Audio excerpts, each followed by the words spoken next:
Merci Madame la Présidente. Excellences, chers délégués, je voudrais tout d'abord remercier l'Indonésie et l'UNDRR pour l'organisation et l'accueil à Bali de la 7e plateforme globale pour la réduction des risques de catastrophe. Cet événement prend cette année une importance particulière après 2 ans de pandémie et à la croisée des agendas mondiaux.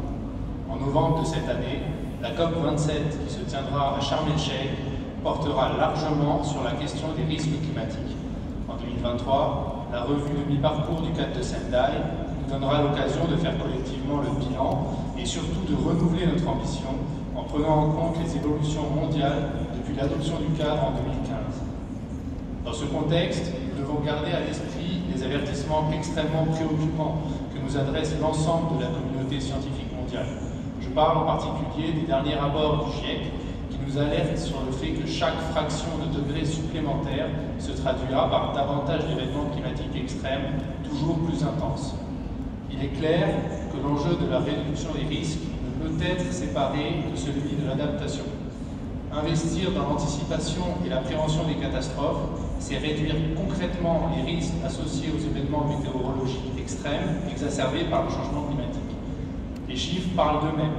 Entre 1970 et 2019, malgré une augmentation spectaculaire du nombre de catastrophes, la mortalité liée à ces événements a été divisée par 3. Enfin, la prévention et la réduction des risques de catastrophes sont des fondamentaux incontournables du développement durable et de l'éradication de la pauvreté. Nous saluons la création en octobre 2021 d'un centre d'excellence conjoint entre l'Organisation météorologique mondiale et l'UNDRR. Il s'agit d'un exemple d'initiative permettant d'améliorer la coordination entre les différents agendas mondiaux. Nous espérons que ce centre d'excellence permettra d'aborder la question des risques climatiques d'une manière plus intégrée, tant en matière de connaissances scientifiques que d'action. Une autre opportunité pour renforcer l'intégration des différents agendas mondiaux est l'objectif annoncé récemment par le secrétaire général Antonio Guterres de couvrir 100% de la population mondiale par des systèmes d'alerte précoce d'ici 5 ans. Le développement de systèmes d'alerte précoce en direction des plus vulnérables, conformément à la cible G du cadre de Sendai, contribue à réduire les menaces sur les vies et les moyens de subsistance et donc à prévenir les risques liés aux impacts du changement climatique. Enfin, en matière de prévention des risques et de reconstruction durable, des solutions fondées sur la nature doivent être mises en place à chaque fois que possible.